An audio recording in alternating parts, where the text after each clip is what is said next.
Hey guys, my name is Colleen. I'm a registered behavior tech in the state of Florida, and today I'm going to be talking about what to expect working as an RBT. Things you might want to know before going into your first session working in the field.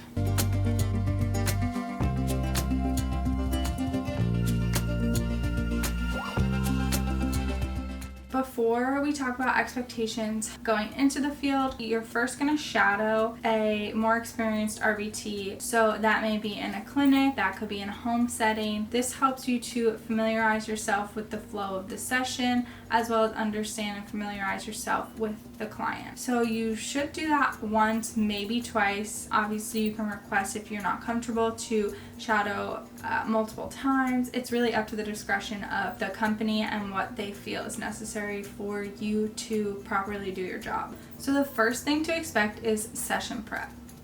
So session prep can consist of prepping before your session starts. So if I start at 8:30, I'm there at 8:15. I'm in the therapy room, sanitizing the tables and the chairs, collecting reinforcers, collecting games. Nothing worse than having a child finish doing something and you realize the reinforcer is not there for immediate reinforcement. So I like to be prepared, have all that stuff on hand with me. Also, if you're doing DTT or any sort of table work, you want to have your work materials ready and on hand. Another thing to expect is working both with a client solo by yourself as you're implementing different plans, as well as working as a team. So you might have Johnny, and Johnny has 4 different techs on his team. Well, if tech A and tech B are both running the same thing but are getting different data, they may bounce points off each other saying like, hey, this didn't really work for me, maybe we can try this, or this really worked for him, you guys can try this. So it depends on the client, depends on the team that you have, but most of the time you'll be working with different technicians as well as just with the client. Next, a really big thing about being an RBT is being active, engaging, energetic. We work with a lot of younger clients and they like to have full engagement, your full attention the entire time. Playing with you, you might be playing on the ground, you might be playing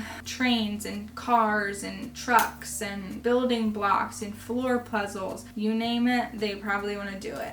Some other things they like to do is like role play and pretend play, such as like kitchen, grocery store, restaurant. You also have like gross motor activities such as like red light, green light, or sharks and minnows, or running around outside on the playground if there's a playground available. Another huge thing to expect, which if you're not comfortable with it may be hard at first, but it gets easier, is obtaining feedback, both corrective, supportive feedback during your session. So 5% of your hours need to be supervised by a BCBA, which means they're going to come in and they're going to watch you run your sessions, tell you what you could improve on, tell you things that you did awesome on. Also allows you to ask questions and have them run programs of things if you're not sure of how to run them or you want more clear instruction. It's really a time to build your confidence in what you're doing, as well as getting feedback during your sessions. You also get a quarterly or an annual performance review that you go over your strengths, your weaknesses, what you need to improve upon, what you have improved upon, how far you've came from your last performance evaluation.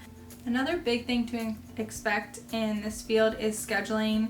Scheduling really does vary from day to day and week to week. People have lives, things happen and come up. People might be sick, so clients cancel. They might go on vacation for a week, so you don't have a client for a whole week. But there's not always another client to fill that spot. If you work 40 hours, you might only work 30 hours because you have a client on vacation all week or a client's out sick. So you really have to prepare for that. Usually there is opportunities here and there to pick up some shifts. Another thing you will see are behaviors. They might be large, they might be small, things such as tantruming, hitting, kicking, spitting, throwing objects, self-injurious behavior, stimming that could cause potential harm such as eye pressing. You need to be aware of coming into this field. You will get trained in crisis prevention or some type of safety protocol for minimizing behaviors and de-escalation strategies. The last and final thing I want to touch on is data collection. collection. So that's a really big one. Obviously, the safety of your client is the biggest, but second to that is data collection, which is our whole job. So we want to make sure we collect accurate, effective, and as much data as we can throughout the session to ensure the best outcome for our clients. With that being said, some things I like to use are clickers, and I use my Apple Watch as a stopwatch or a timer quite often.